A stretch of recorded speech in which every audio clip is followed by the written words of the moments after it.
اس کی نگرانی حضرت مولانا سید شاہ احمد نور اللہ حسن قادری متضل العالی متولی و سجد نشین بارگاہ اکمال صدر کل ہند جمعیت المشائخ کیا کرتے ہیں، اور بزرگ مہمان کے طور پر مولانا صوفی احمد اللہ اقبال چشتی صاحب جنشین بھی موجود ہیں۔ ان حضرات کی موجودگی میں آج کے درس کے لیے آیتیں پڑھی جاتی ہیں۔ گزشتہ اتوار کو، پچھلے اتوار کو جو آیتیں پڑھی گئی تھیں وہ سورۃ الاعراف کی آخری آیتیں تھیں، جو 7ویں نمبر کا سورہ ہے، اور اب 8ویں نمبر کا سورہ جس کا نام سورۃ الانفال ہے وہ شروع ہوتا ہے۔ اس کی ابتدائی آیتیں پڑھنے کی سعادت حاصل کی جاتی ہے۔ بغور سماعت فرمائیں۔ اعوذ باللہ من الشیطان الرجیم، بسم اللہ الرحمن الرحیم۔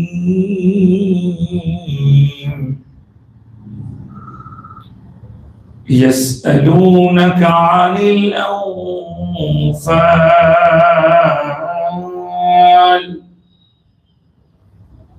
قل الأنفال لله والرسول فاتقوا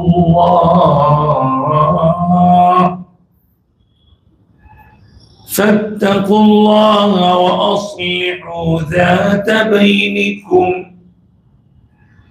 وأطيعوا الله ورسوله إن كنتم مؤمنين إنما المؤمنون الذين إذا ذكر الله وجلت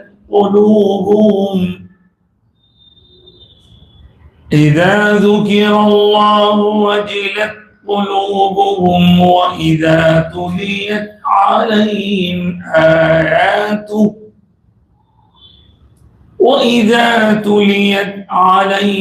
آياته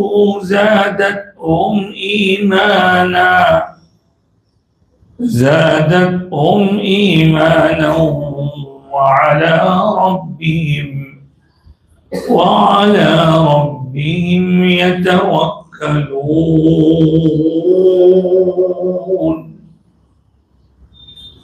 الذين يقيمون الصلاة ومما رزقناهم ينفقون صدق الله العظيم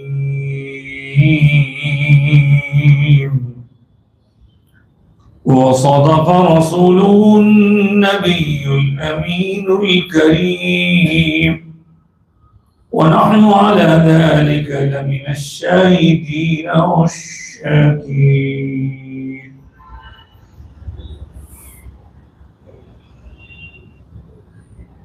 آگے بڑھنے سے پہلے تلاوت کردہ آیتوں کے ترجمے اور اس کی تفصیل کو جاننے سے پہلے ایک بار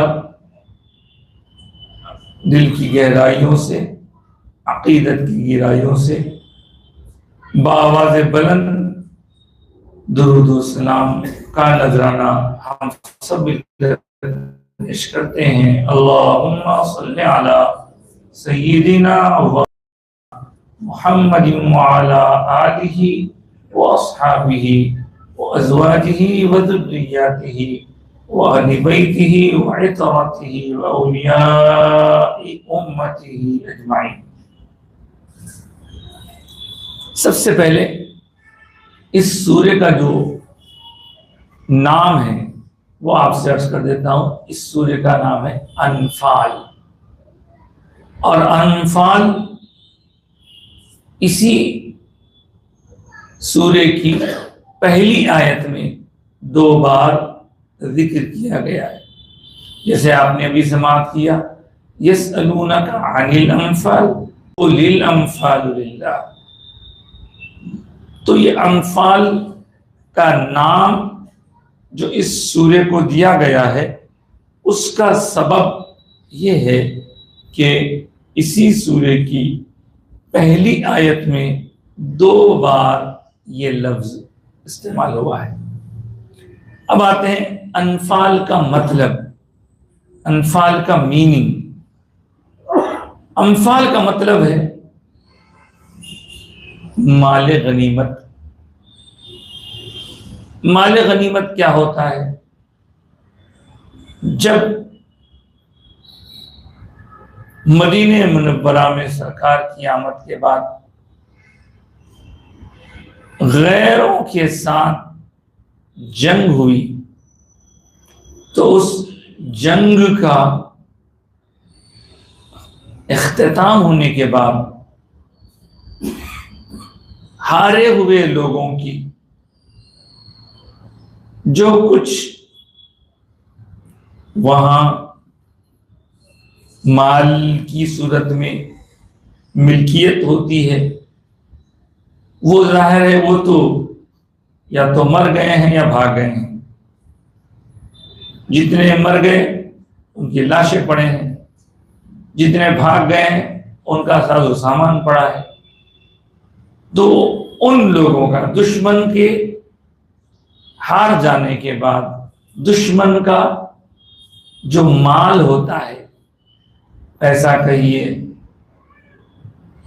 ساز و سامان کہیے، تلوار، تیر، ڈھال، سواری کا گھوڑا، اونٹ، اگر کسی کے علاقے میں جا کر جنگ ہو تو اس جنگ میں اس علاقے کے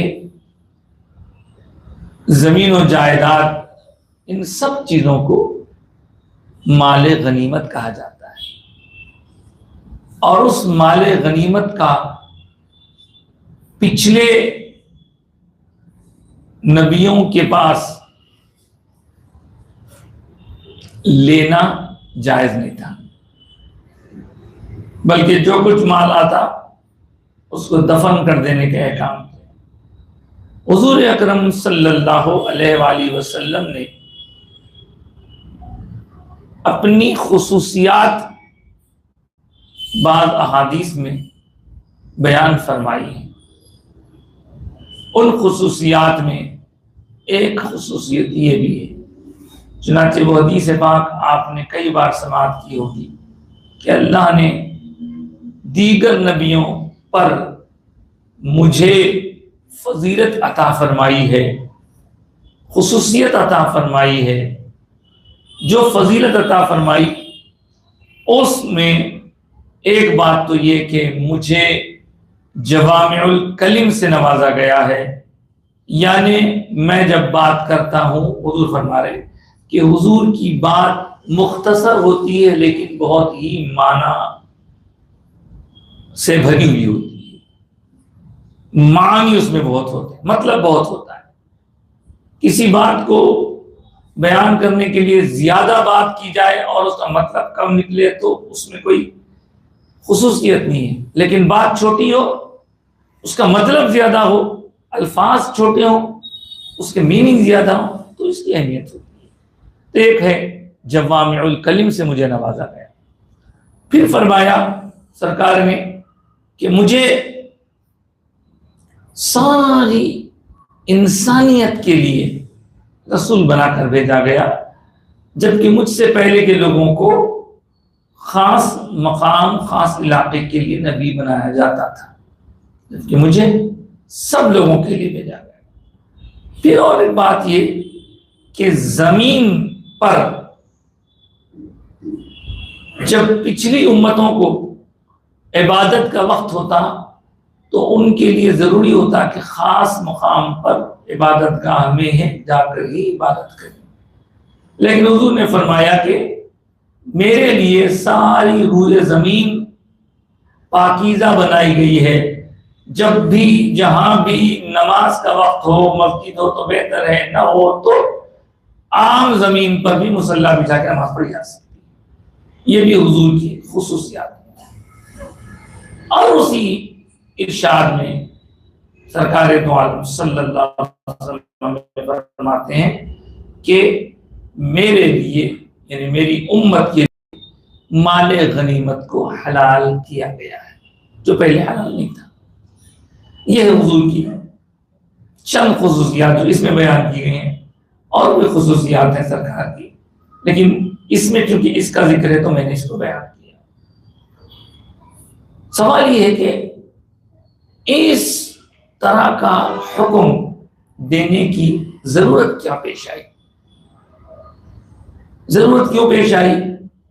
تو جیسے کہ ابھی آپ نے سماعت کیا، مکہ مکرمہ میں سرکار ہیں تو وہاں پر بڑی آہستگی سے اسلام پھیل رہا ہے، اسلام لانے والے بڑے مضبوط ہیں، مخالفین تنگ کر رہے ہیں، ستا رہے ہیں، ظلم کر رہے ہیں، لیکن اس ظلم کا جواب دینے کی مکے میں اجازت نہیں تھی۔ جو بھی ظلم ہو صبر کرو، حضور فرماتے ہیں صبر کرو صبر کرو، پلٹا کے جواب دینے کی اجازت نہیں تھی۔ کوئی ظلم کر رہا ہے اس کو عملاً یا پھر کسی اور انداز سے جواب نہیں دے سکتے، بس خاموش چپ رہو، صبر کرتے رہو۔ کئی واقعات ہیں، وہاں یہ حالات تھے۔ اب وہ وہاں کا 12 سال کا عرصہ اسی طرح گزرا۔ پھر دین ایمان کی حفاظت کے لیے صحابہ کو حضور نے اللہ کے اذن سے فرمایا اب یہاں سے مکہ چھوڑ کے چلے جاؤ۔ لوگ اپنے جائیدادوں کو، اپنے کئی چیزوں کو چھوڑ کے اسلام کی خاطر مکہ چھوڑ دی، مدینے میں آ گئے۔ پھر ایک وقت وہ بھی آیا جب خود حضور کو بھی حکم ہوا اب آپ بھی تشریف لے جائیں، تو حضور مکہ چھوڑ کے آ گئے، مدینے میں آ گئے۔ مدینے میں آنے سے پہلے کے حالات آپ جانتے ہیں کہ کتنے ظالمانہ حالات تھے، بڑے نازک حالات تھے۔ ان حالات میں کچھ ایسے واقعات بھی ہوئے جس میں صحابہ شہید بھی ہوئے، لیکن اس کا جواب نہیں دے سکتے، بدلہ نہیں دے سکتے، کسی طرح کا بدلہ نہیں، بس خاموش رہنا، اللہ اللہ کرنا، صبر کرنا۔ جب وہاں سے چھوڑ کے یہاں آ گئے، یہاں آنے کے بعد یہاں کی آب و ہوا میں اسلام تیزی سے پھیلنے لگا اور مسلمانوں کی تعداد بڑھنے لگی۔ پھر مکے والوں کو یہ دیکھا نہیں گیا اور انہوں نے سازشیں کرنی چاہی کہ کسی طرح یہاں جو لوگ یہ جمع ہیں ان کو ڈسٹرب کیا جائے، ڈسٹروائے کیا جائے، انہیں ہلاک کیا جائے۔ اس کے لیے بڑی کوششیں کی۔ جب ان لوگوں نے ظلم اور زیادتی یہاں پر بھی کرنی چاہی تو اللہ تعالیٰ کی طرف سے مسلمانوں کو پہلی مرتبہ اجازت دی گئی کہ اب آپ بھی ڈیفینس کرنے کے لیے ہاتھ اٹھا سکتے ہیں۔ یہ پہلا موقع تھا، مکے میں نہیں ہوا کریں۔ تو یہ پہلے موقع پر کون سی جنگ ہوئی تو آپ کو معلوم ہے، اس جنگ کا نام ہے جنگ بدر۔ ہم عرف عام میں بدر بولتے ہیں، بدر نہیں ہے، بدر ہے۔ مدینے سے کچھ فاصلے پر ایک مقام ہے بدر، اسی مقام پر یہ ہوئی۔ اور اس جنگ سے پہلے مسلمانوں کی کوئی اور غیروں کے ساتھ جنگ نہیں ہوئی، وہ پہلی جنگ تھی۔ اور اس پہلی جنگ میں آپ کو معلوم ہے، بار بار آپ درمیانی آیات میں سماعت کرتے رہتے ہیں، اس پہلی جنگ میں مسلمان مجبوراً شریک ہوئے اور حالت ان کی بہت اس وقت نازک تھی، جسمانی اعتبار سے کمزور اور ہتھیار بھی کم، مخالفت میں آنے والا کافروں کا گروہ تعداد میں زیادہ، قوت میں زیادہ، ہتھیار میں زیادہ، کھانے پینے میں طاقتور، ہر اعتبار سے۔ لیکن اللہ تعالیٰ نے اس وقت ایک فیصلہ کن جنگ میں مسلمانوں کو فتح نصیب فرمایا. اور اس بدر کی لڑائی میں ادھر سے 313 مسلمان اور ادھر 1000 تھے تقریباً. اتنے لوگوں پر یہ 313 بھاری ہو گئے. اس جنگ کو جنگ بدر کہتے ہیں. اور یہ سورہ جنگ بدر کے بعد میں نازل ہوا ہے. اور اس سورے میں چونکہ جنگ بدر کے بعد ضرورت پیش آئی کہ بھئی یہ مال کیسے تقسیم کیا جائے, کیا مطلب ہے مال کا, کون لے کیا لے. اس وقت جنگ ختم ہو جانے کے بعد سرکار دو عالم صلی اللہ علیہ وآلہ وسلم نے مال تقسیم فرمایا. جب مال تقسیم ہو رہا تھا تو جنگ میں شریک ہونے والے کچھ نوجوان بھی تھے, کچھ ادھیڑ عمر کے بھی تھے. نوجوان آگے آگے تھے, ادھیڑ عمر والے پیچھے تھے. تو کچھ نوجوانوں کا یہ خیال تھا کہ سب کچھ ہمیں دینا چاہیے, ہمیں مل جانا چاہیے, کیونکہ یہ لوگ تو پیچھے رہے. اس موقع پر مسئلہ حل کرنے کے لیے یہ سورہ نازل ہوا. اس میں بہت ساری آیتیں اسی سے نکالے. ایک اور بات یہ ہوئی کہ سرکار نے جب مال تقسیم کیا تو مال تقسیم کرنے پر کچھ لوگوں کو جو اس جنگ میں شریک نہیں ہوئے تھے ان کو بھی سرکار نے عطا فرمایا. اس پر کچھ لوگوں کو خیال آیا ارے بھائی یہ لوگ تو شریک ہی نہیں ہوئے جنگ میں, پھر ان لوگوں کو کیسے کس بنیاد پر دیا جا رہا ہے وغیرہ وغیرہ. جب لوگوں کے دماغ میں الگ الگ قسم کے سوالات پیدا ہو رہے تھے, خیالات پیدا ہو رہے تھے, تو اس موقع پر اللہ تعالیٰ نے, یعنی یہ جتنی باتیں میں نے آپ سے کی یہ شان نزول ہے, اس کا نزول کی وجہ. اس موقع پر اللہ تعالیٰ نے یہ آیت نازل فرمائی. اس کا پہلا لفظ ہے یسألونک. یہ یسألونک قرآن پاک میں اور بھی مقامات پر آیا ہے, اور سورہ بقرہ میں بھی ہم دیکھیں یسألونک. اس کا مطلب کیا ہے؟ اب ہم آیت پاک کے ترجمے کی طرف آتے ہیں. سأل یسألو مطلب پوچھنا, آسک یہ لفظ ہے.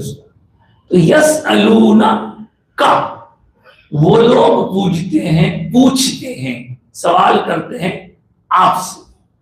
اب یہ آپ سے مراد کون ہے؟ تو اللہ تعالیٰ خطاب کر رہا ہے اپنے نبی پاک حضرت محمد مصطفیٰ صلی اللہ علیہ وسلم سے. حبیب پاک صلی اللہ علیہ وسلم سے فرما رہا ہے اے پیارے حبیب, آپ سے آ کر وہ لوگ سے مراد حضور کے امتی, صحابہ, بدر میں شریک ہونے والے, سب کی طرف یہ پروناؤن, یہ ضمیر لوٹے گی. تو وہ لوگ آ کر آپ سے پوچھتے ہیں عن, یہ عن کا مطلب ہے بارے میں. الانفال مال غنیمت. وہ لوگ آ کر آپ سے مال غنیمت کے بارے میں پوچھتے ہیں. قل, تو آپ کہیے الانفال للہ والرسول. دیکھو یہ جو مال غنیمت ہے اس کا مالک اللہ اور اس کا رسول. یعنی جتنے لوگوں کے دماغ میں سوالات آ رہے تھے ان سوالات کا ایک ہی جملے میں جواب دے دیا. ان کو کتنا, ان کو کتنا, ان کو کیوں دے رہے ہیں, ان کو کیوں دے رہے ہیں, ایسا کیوں ہو رہا, ویسا کیوں ہو رہا. اللہ رسول کی مرضی, جس کو چاہے جو چاہے عطا فرمائے. اب یہاں اللہ تو تقسیم نہیں کر رہا, تقسیم کون کر رہے ہیں؟ حضور کر رہے ہیں. تو اللہ نے یہاں یہ بھی بتلا دیا کہ اللہ مالک ہے اور اللہ نے اپنے حبیب کو بھی ان سب چیزوں کا مالک بنایا. اب ہم ایک شعر پڑھتے ہیں کہ اکثر پڑھا کرتے ہیں, لوگ پوچھتے ہیں صاحب اس کو آپ لوگ کیسا اپروف کریں گے؟ خالق کل نے آپ کو مالک کل بنا دیا. تو یہ کیسے ہے؟ خالق کل نے آپ کو مالک کل بنا دیا, دونوں جہاں آپ کے قبض اختیار میں. تو اس کا مطلب یہ کہ اللہ تعالیٰ نے اپنے حبیب پاک کو, جیسے یہاں ایک مثال ہے, وہاں ملنے والی ساری چیزوں کے بارے میں اللہ نے حبیب کو دے دیا. حبیب اب آپ جس کو چاہے تھے, شریک ہو تو دے, شریک نہ ہو تو دے. یہ ساری حکمتیں آپ جانیں. آپ کے بارے میں کوئی امتی بولنے کی جرت نہیں کر سکتا, کیونکہ آپ ہیں. آپ کون؟ آپ ہمارے حبیب ہیں, آپ ہمارے رسول ہیں، ہم نے آپ کو یہ منصب عطا فرمایا، کسی میں بولنے کی ہمت نہ ہو، کوئی بول نہ سکے، کیونکہ یہ معاملہ اللہ اور اس کے رسول کی ملکیت کا ہے۔ آپ سمجھ رہے ہیں ہم محنت کریں، ہم جا کے لڑے، ہم کو ملنا، ان کو نہیں ملنا، ان کو ملنا، ہم کو نہیں ملنا، ارے سب بیکار باتیں۔ سب کچھ جو مال غنیمت ہے سب اللہ اس کے رسول کا ہے، اللہ کی عطا سے رسول جس کو چاہیں جو چاہیں دیں، مل گیا خوش ہو جاؤ، نہیں ملا چپ ہو جاؤ، نہ برا بول سکتے نہ برا سوچ سکتے۔ یہ ہے۔ اب آپ دیکھیں اتنی گفتگو جو ہوئی، اس میں ظاہر ہے آپ کے دل میں خیال آ سکتا ہے کہ بھائی یہ سب جنگ کا مال ہے، غنیمت، وہ سب کا اب ہماری کیا ضرورت ہے؟ ہمارے موجودہ دور میں ہمارے لیے کیا ہے؟ ہم کو تو آج کے دور کی تو یہ سلسلے وار درس قرآن ہے، تو ان آیات کو بھی ہم جب پڑھتے ہیں تو ان کا جو خلاصہ ہے وہ بیان کرنا ہوتا ہے، اور ہمارے لیے اس میں فائدہ یہ ہے کہ ہم یہ جانیں کہ اسلام ہم تک کتنی مشکلوں سے پہنچا ہے، ان لوگوں نے کتنی محنتیں کی ہیں، اپنی جانوں کے نذرانے دیے ہیں، اور اس کے ساتھ ساتھ یہ بھی معلوم ہو کہ اللہ نے کائنات میں اپنے محبوب کا جو مقام عطا فرمایا ہے، محبوب کو جو مقام رفیع سرفراز فرمایا ہے، جو عظمت عطا فرمائی ہے، اس سے واقف ہوں، تاکہ کوئی معمولی الفاظ حضور کے لیے نہ کہے جا سکے نہ سوچے جا سکے۔ معاملہ حضور کا بڑا نازک ہے، بہت نازک معاملہ ہے، ایمان ہی چلے جاتا ہے۔ ارے یہاں تو خیر بولنے کی بات ہے، سوچنے کی بات ہے، وہاں سورہ حجرات میں آپ دیکھیں گے صرف آواز اونچی ہو جائے، رسول کی آواز سے آپ کی آواز اونچی ہو جائے، بس آپ کے سارے اعمال ضائع۔ قرآن کہتا ہے لا ترفعوا اصواتکم فوق صوت النبی، اور آواز اپنی جیسے اور لوگوں کے ساتھ آپ اونچی آواز میں بات کرتے ہیں، نہیں، اگر ایسا اونچی آواز آپ بات کریں گے، خالی اونچی آواز، کوئی گستاخی نہیں ہے، کوئی غلط الفاظ نہیں بول رہے، لیکن وہ اونچی آواز بھی گستاخی ہے، تو کیا ہوگا؟ ان تحبط اعمالکم، تمہارے سارے اعمال ضائع ہو جائیں گے اور تمہیں خبر نہ ہو۔ تو جیسا ادب حضور کا صحابہ کرتے تھے، اور صحابہ کو جو اللہ نے تربیت دی تھی، اسی طرح کا ادب آج ہر امتی کے دل میں ہو تو وہ ایمان والا ہے۔ اپنے ماں باپ، اولاد، جائیداد، خاندان، قبیلے، ساری دنیا سے زیادہ جب تک حضور کو اہم نہ سمجھے۔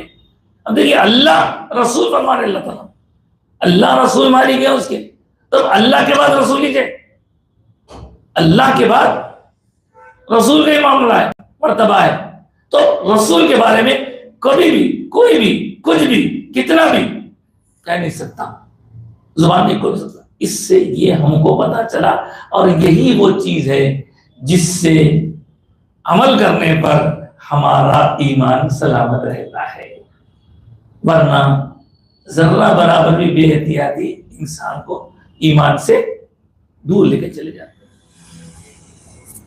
تو اس کے بعد کیا ہو رہا ہے؟ اللہ تعالیٰ غور کرنے کی بات ہے، آپ سے وہ لوگ آ کے پوچھتے ہیں انفال کے بارے میں، اے حبیب آپ فرمائیے کہ انفال تو اللہ رسول کے لیے ہے، اللہ رسول اس کے مالک ہیں، اس کے فوری بعد فاتقوا اللہ، اللہ سے ڈرو، تقوی اختیار کرو، واصلحوا ذات بینکم، اور اپنی اصلاح کرو۔ اگر اپنے اندر کچھ خرابی آ گئی ہے تو اس کی اصلاح کرو، درست کرو اپنے آپ کو، اللہ رسول کے احکام پر عمل کرتے ہوئے اللہ کے حقیقی بندے، رسول پاک کے حقیقی وفادار بناؤ۔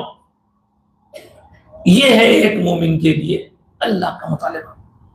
یہ صرف ان لوگوں کے لیے نہیں ہے، وہاں کے لوگوں کے لیے نہیں ہے، ہر مسلمان کو اس میں اللہ تعالیٰ کا یہ حکم ماننا ہے، اللہ سے ڈرو اور اپنی اصلاح کرو۔ دیکھو وہ اطیعوا اللہ ورسولہ، اور دیکھو اللہ کی اطاعت کرو، ورسولہ، اور اس کے رسول کی اطاعت کرو۔ اطاعت کیا ہے؟ اطاعت بولے تو جو بولے سن لینا، کہا ماننا، فرما برداری، اوبیڈینسی، آدیشوں کا پالن کرنا، اللہ نے رسول نے جو حکم دیا اس پر عمل کرو. آگے فرما رہے ہیں ان کنتم مومنین، اگر تم مومن ہے تو ایک مومن کا کام یہ ہے کہ اللہ رسول کی اطاعت کرنا، فرما برداری کرنا. اطیعوا اللہ ورسولہ، یہ تو آپ سنتے ہیں قرآن پاک میں کتنے مقامات پہ ہے اطیعوا اللہ اطیعوا اللہ اطیعوا اللہ ورسولہ، اللہ اس کے رسول کی اطاعت کرو، اللہ اس کے رسول کی اطاعت کرو.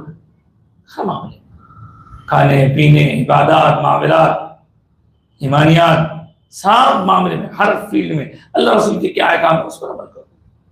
لباس کا معاملہ ہے، کاروبار کا معاملہ ہے، خرید و فروخت کا معاملہ ہے، ہر معاملے میں، ہر چیز میں اللہ رسول کی اطاعت کرو اگر تم مومن ہیں. اگر اطاعت نہیں کر رہے ہیں تو پھر ایمان خطرے میں ہے. جبکہ ورنہ انسان یہاں سے لے کے کیا جائے گا؟ دنیا سے کیا لے جانے والا ہے؟ دنیا سے نہ مال، نہ دولت، نہ حکومت، نہ سلطنت، نہ اولاد، نہ بیوی، نہ بچے، کچھ لے جانے والا نہیں ہے. بس جو لے کے جانے والا ہے وہ ہے ایمان. ایمان کے بغیر کچھ بھی نہیں ہے. ایمان ہی ہمارے لیے اللہ اور اس کے رسول پر یقین ماننا، یہ ایمان ہی ہمارے لیے سب سے بڑی نعمت ہے. اسی لیے کہتے ہیں نا کہ اگر انسان کے پاس تھوڑی نعمتیں ہیں اور ان نعمتوں میں سے کسی نعمت پر مصیبت آ جائے، خطرہ من لانے لگے، تو بندہ کیا کرتا ہے؟ چھوٹی نعمت کو قربان کر دیتا بڑی نعمت کو بچانے کے واسطے. پیسہ دولت نعمت ہے، اللہ کی نعمت ہے. پیسہ بھی، اولاد بھی نعمت ہے، جان بھی نعمت ہے، بیوی بچے نعمت ہے. لیکن پیسہ نعمت ہے، بیوی بچے نعمت ہے، تو بیوی بچوں کو تکلیف ہوئی تو یہ نہیں سوچ سکتا انہیں یعنی بھائی ہوتی ہوں دو یہ نہیں خرچ کر سکتا میں. نہیں، تکلیف ہوتے ایک نعمت نکالتا، بیوی بچوں کے واسطے، گھر کے واسطے، اماں بابا کے واسطے انہیں خرچ کرتا. ایک نعمت خرچ کر کے، چھوٹی نعمت خرچ کر کے بڑی نعمت کو بچا لیا کرتا ہے. یہ ہے. اب اس کے بعد اب آگے دیکھیں، خود کی جان خطرے میں ہے.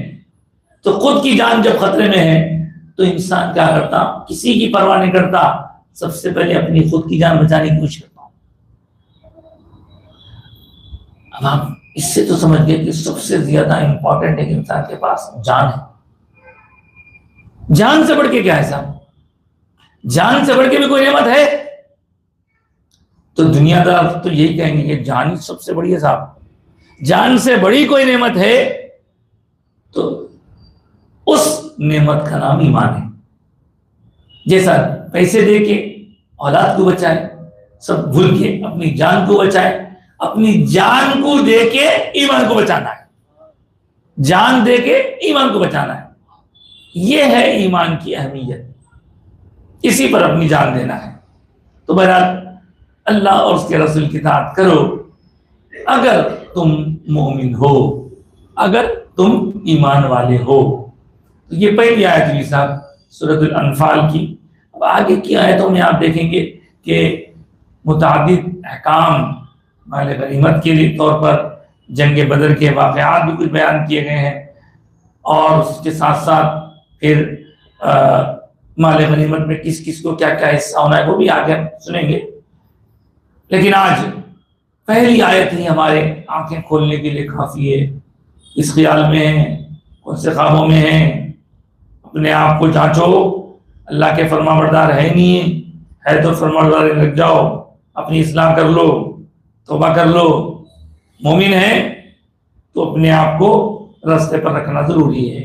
اس کے بعد دوسری آیت تلاوت کرنا. انما المؤمنون، مومن لوگ تو وہی ہیں، مومن تو بس وہی ہیں، الذین جو اذا ذکر اللہ، جب ذکر اللہ، اللہ کا نام لیا جائے، اللہ کا نام لیا جائے تو مومن لوگ تو وہی ہیں کہ جن کے سامنے اگر اللہ کا نام لیا جائے تو وجلت قلوبہم، ان کے دل لرز جاتے ہیں. اللہ کا نام، اللہ کے عذاب کی بات آئے، خوف میں آ جانا. کیونکہ اللہ سے بڑی طاقت، اللہ سے بڑی پکڑ کس کی ہے؟ دنیا میں بولتے بھائی یہ جرم کو کرو، پولیس کے ہاتھ بہت بڑے ہیں، تم بچ نہیں سکتے، تم گھٹ جائیں گے، وہاں کیمرے لگے ہوئے ہیں، وہاں پولیس ہے، وہاں یہ ہے، نکالنا چاہیے تو پولیس کس کو بھی نکال لے سکتی ہے، کہیں سے وہ حضرت پولیس ہے، کیا سمجھ رہے ہیں آپ؟ ایسا بولتے ہیں. تو آپ بولیے اس سے زیادہ طاقت، سب سے بڑی طاقت اللہ. ان بطش ربک، اللہ تعالیٰ فرما رہا ہے بے شک تمہارے رب کی پکڑ بہت مضبوط ہے. ان بطش ربک لشدید، اس کی پکڑ سے آپ بچ نہیں سکتے، یہ بتانا ہے مقصد. تو اس کے بعد فرمائے کہ اللہ سے ڈرو، چھپ کے، اپنے آپ کو چھپا کے نافرمانی کریں گے تو بھی پکڑ میں آنے والے ہیں. انما المؤمنون الذين اذا ذكر اللہ، مومن لوگ تو فقط وہ ہیں کہ جب ان کے سامنے اللہ کا ذکر کیا جائے، اللہ کا نام لیا جائے، اللہ کی یاد کی جائے تو ان کے دل خوف کھاتے ہیں، لرز اٹھتے ہیں. وَإِذَا تُلِيَتْ عَلَيْهِمْ آيَاتُهُ، اور جب ان لوگوں پر اس کی آیتیں تلاوت کی جاتی ہیں.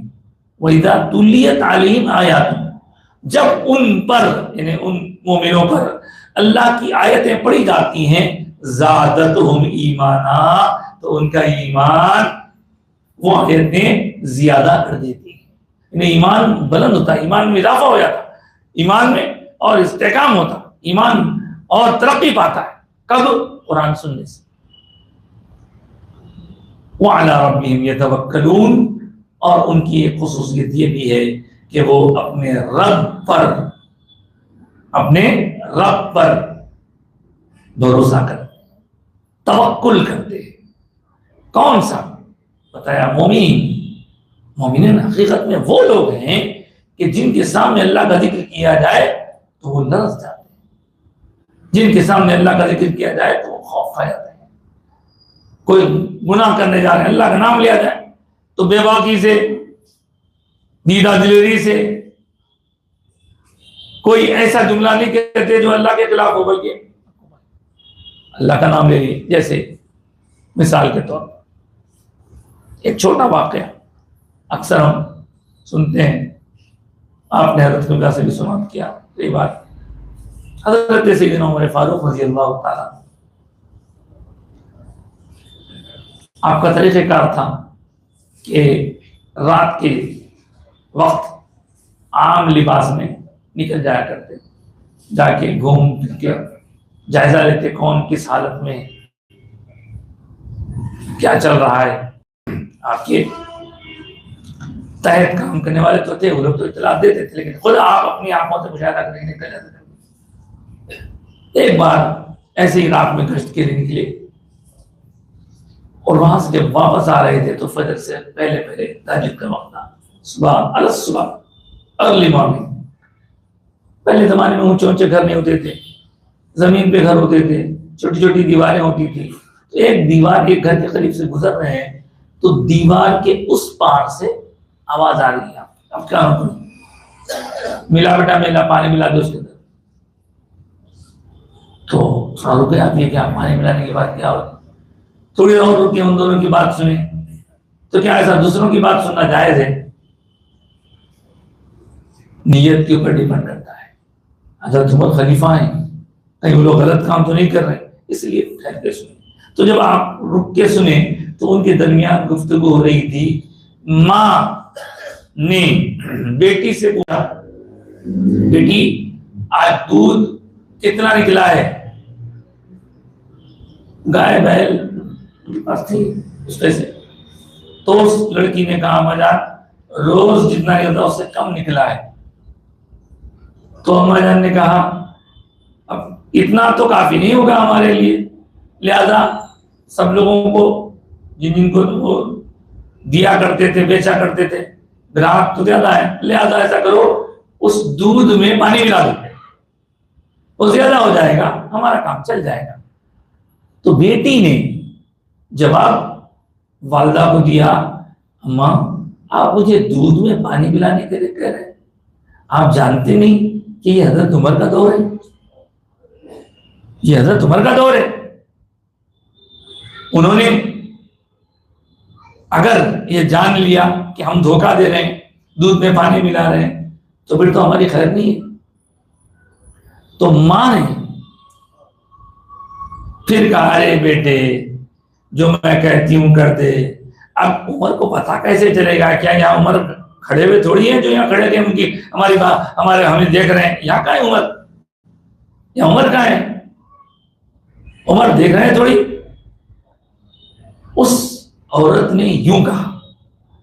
تب لڑکی نے جواب دیا, کہا امی اگر عمر نہیں ہے یہاں پہ تو اللہ تو دیکھ رہا نا,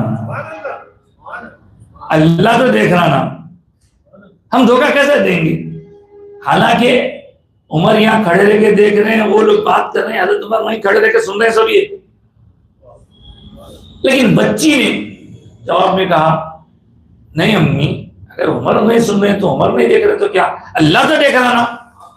اللہ تو سونے والا ہے نہیں, عمر آتی نہیں اس کو, اللہ ہے وہ. اللہ سے تو ہم پہچان نہیں سکتے نا. جب اس لڑکی نے اللہ کا نام لیا, اللہ کا نام لیا, تو ماں نے کہا ہو بیٹے صحیح بات ہے, بلکہ خاموش ہو. تو اللہ کا نام لیتے ہی دل میں خوف پیدا ہو گیا. اذا ذکر اللہ وجلت قلوبہم, دل لرز گیا اس کا. ہو بھائی صحیح بھی میں غلطی کرنے جا رہی تھی, بچی میرے کو بول کے روک دی. الحمدللہ.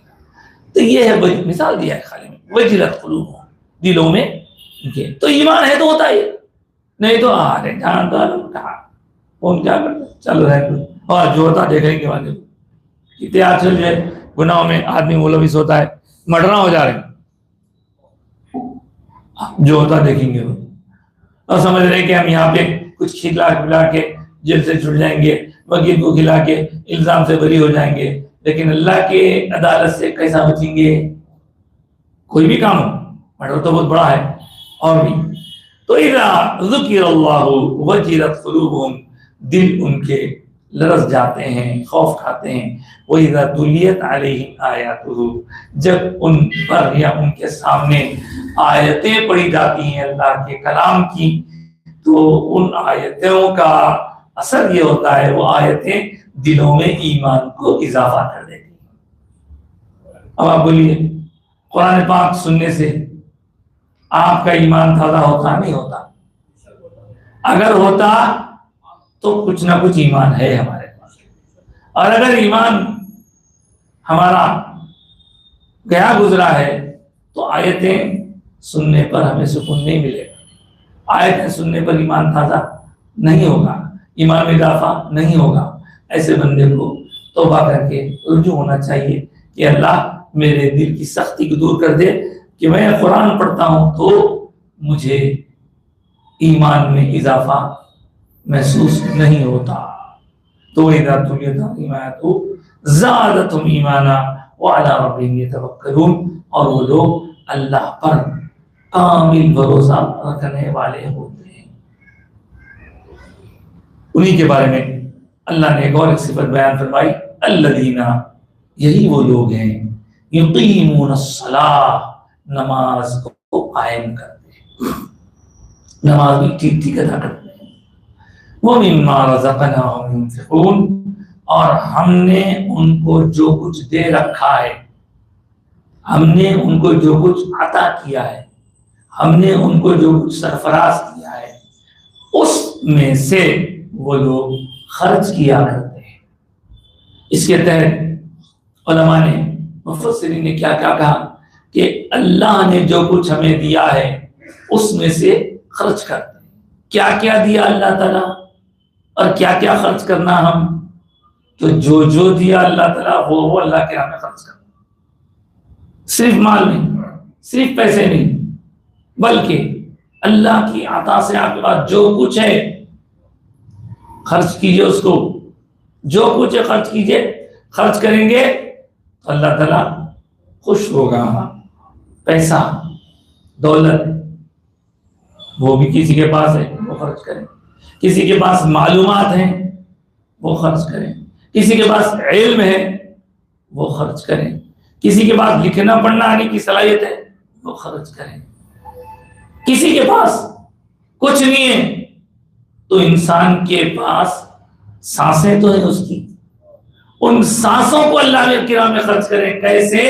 ان سانسوں کو اللہ کی یاد میں مصروف کریں.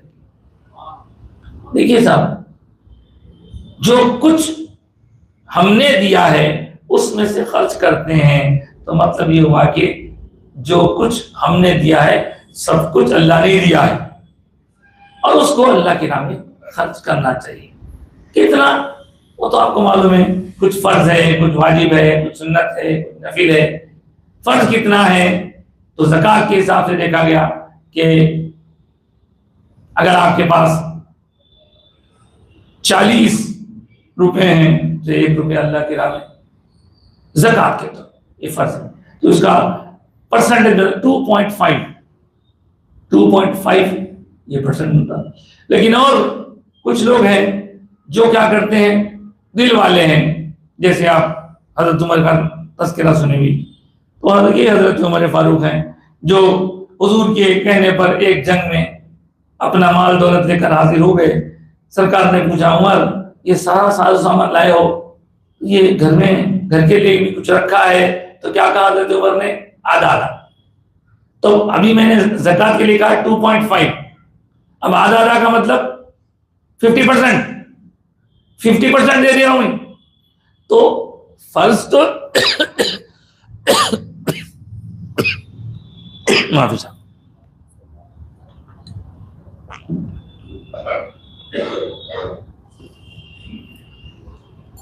فرض تو 2.5% ہے، لیکن آپ دیکھ رہے حضرت عمر نے 50% دے دیا. حضرت عثمان کے بارے میں بھی آپ سنتے ہیں، کتنا دی سرکار جو ہے خوش ہو گئے، دعائیں دینے لگے. لیکن آپ دیکھیں حضرت ابوبکر صدیق کتنا دیے؟ 2.5%، 25%، 50%. جی نہیں، حضرت عمر کے بعد حضرت ابوبکر جب آئے تو انہوں نے جو کچھ پیش کیا سرکار کی بارگاہ میں تو حضور نے پھر وہی سوال کیا، ابوبکر تم نے جو کچھ سامان لایا ہے کیا اپنے گھر والوں کے لیے بھی کچھ چھوڑا ہے؟ تو حضرت ابوبکر صدیق سب کچھ لا لیے تھے. یا 50% کی بات نہیں تھی، 100% کی بات تھی، سب دے دیے. دینے کے بعد پوچھا گیا کیا گھر والوں کے لیے کچھ چھوڑا ہے؟ تو فرماتے ہیں، عرض کرتے ہیں سرکار سے، ابقیتہم اللہ ورسولہ، میں نے اللہ رسول کو گھر والوں کے لیے چھوڑ دیا، یعنی میرے گھر والوں کے لیے اللہ رسول کافی ہے. تو یہ دل گرداز سب کے بس کی بات نہیں ہے. اب دیکھیں، دینے کی بات آئے، خرچ کرنے کی بات آئے، جو دیا ہے دیتے ہیں، جو دیا ہے دیتے ہیں. اب آپ حضرت عثمان کا سن لیے، حضرت عمر کا سن لیے، حضرت ابوبکر صدیق کا سن لیے. اب میں پوچھوں حضرت علی سے، حضرت علی آپ کو اللہ کیا دیا؟ آپ کیا دیے لوگوں؟ واہ واہ واہ واہ، جو سرکار کے صدقے میں مولا علی کو ملا سب مولا علی دیتے رہے. کیا دیے؟ طاقت ملی، پوری طاقت لگا دیے اپنی جنگوں میں. کوئی آپ کو ہرا نہیں سکتا تھا، کوئی آپ پر حملہ کرے تو نقصان پہنچا نہیں سکتا تھا. اتنا آپ کے پاس جنگی جوہر تھے کہ آپ پر کسی نے بھی وار کیا تو آپ کو زخمی نہیں کر سکا. یہ حضرت علی کا.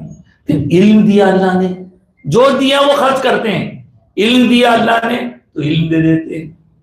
جو دیا، ابھی میں نے کہا نا، ہر ایک کی اپنی اپنی شان ہے. صدیق اکبر رضی اللہ عنہ سب دے دیے بھائی، خالی لباس ٹاٹ کا پہن لیے. اب ذرا ادھر آئیے، اہل بیت کی طرف آتے ہیں. حضور کی تربیت ایسی ہے، صحابہ میں بھی ایک سے ایک مثالیں ہیں، اور گھر والوں کا تو کچھ نہیں کیا ہے.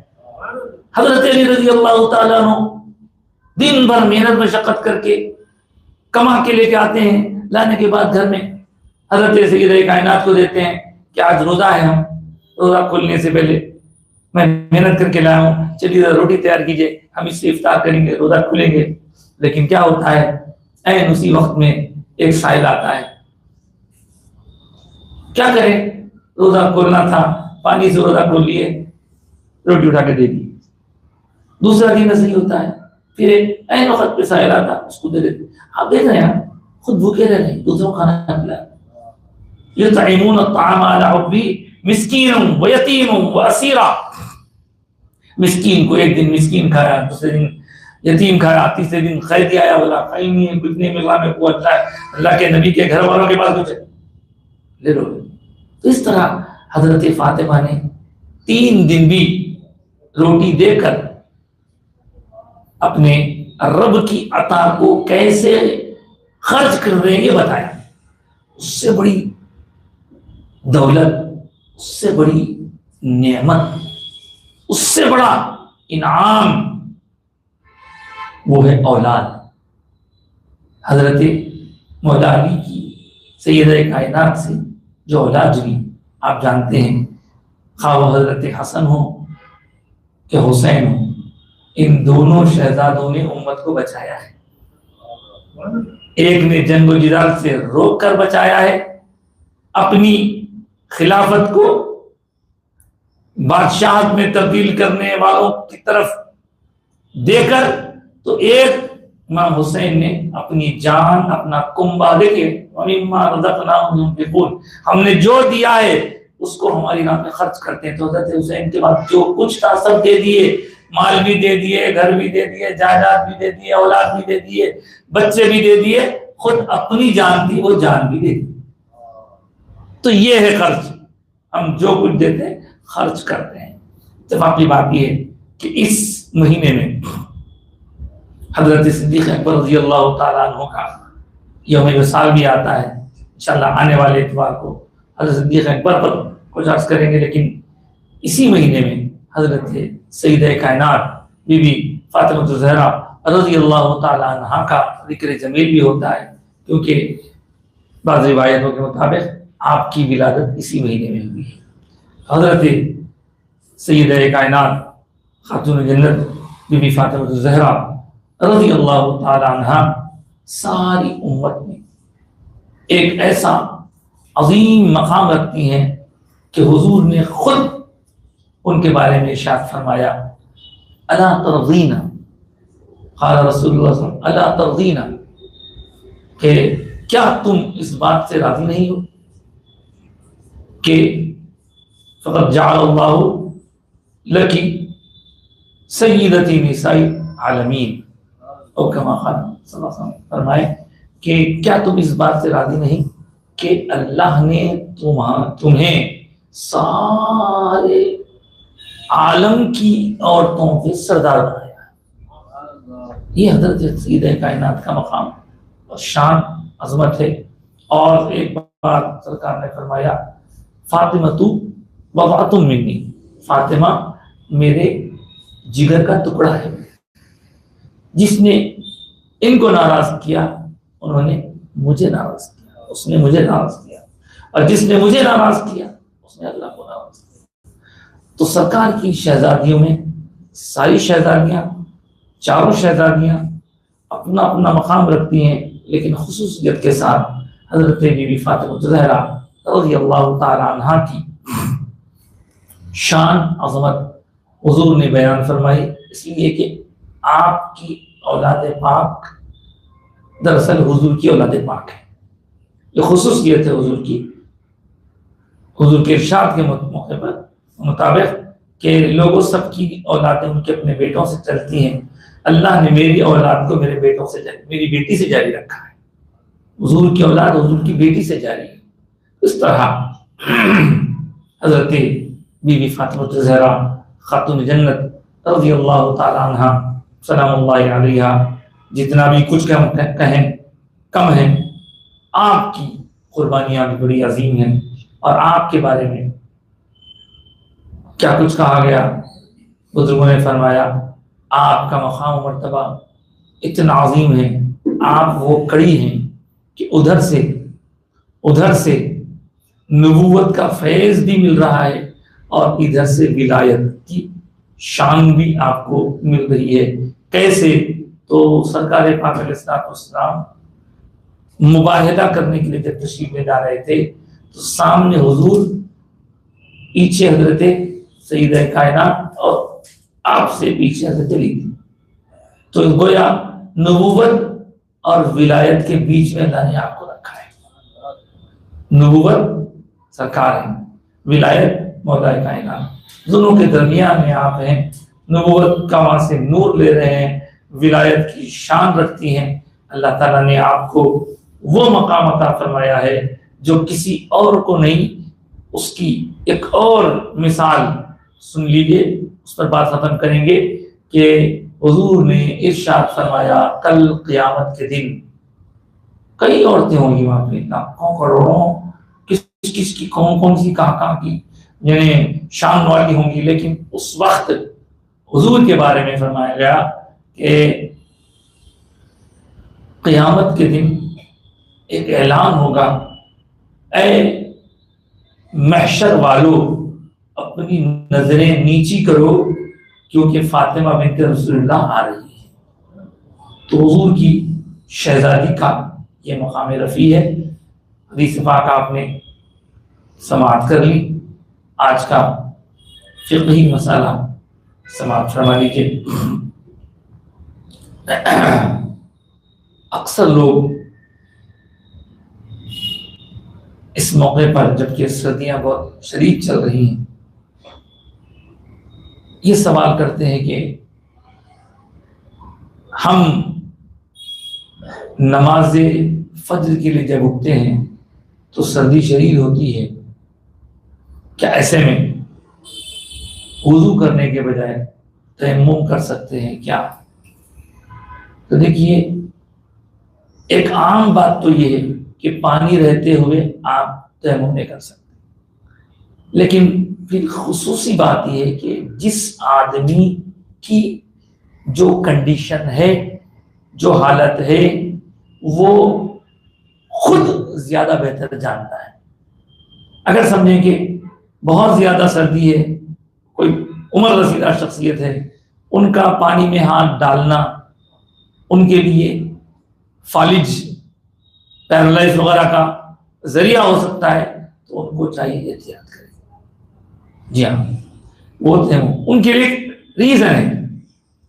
اسی طرح بعض کمزور بخار کوئی بیمار ہے، بیماری کی حالت میں اس طرح بندہ وضو کرے گا ٹھنڈے پانی سے تو اس کا اور طبیعت خراب ہو سکتی ہے. تو جب کوئی وجہ ہے اس وجہ کی بنیاد پر آپ تیمم کر سکتے ہیں، ورنہ عام حالت میں عام لوگ نوجوان آپ دیکھیے صبح کے وقت میں سردی بہت ہوتی ہے، لیکن آپ نکل کے طرح چلیں پھریں ہاتھ پاؤں ہلائیں تو گرمی خود بخود اندر سے گرمی پیدا ہو جاتی ہے، اندر سے گرمی پیدا ہو جاتی ہے. اور پھر دوسری بات یہ بھی ایک صاحب نے کہی، بہت اچھی کہی کہ صاحب آج کل تو تقریباً سبھی گھروں میں گیزر لگا ہوا ہے. آپ صبح اٹھ کے واش روم جاتے وقت میں کھول دیجئے، واش روم جا کے آئے تک پانی گرم ہو جاتا، گرم پانی سے وضو کریے. اب کچھ بھی نہیں، حالات مجبوری ہے، تو جن کی جو مجبوری ہے اس مجبوری کی بنیاد پر ان کو تو اجازت مل سکتی ہے، لیکن سب کو اجازت نہیں مل سکتی. بہرحال آج کی گفتگو ہم یہیں مکمل کرتے ہیں. اور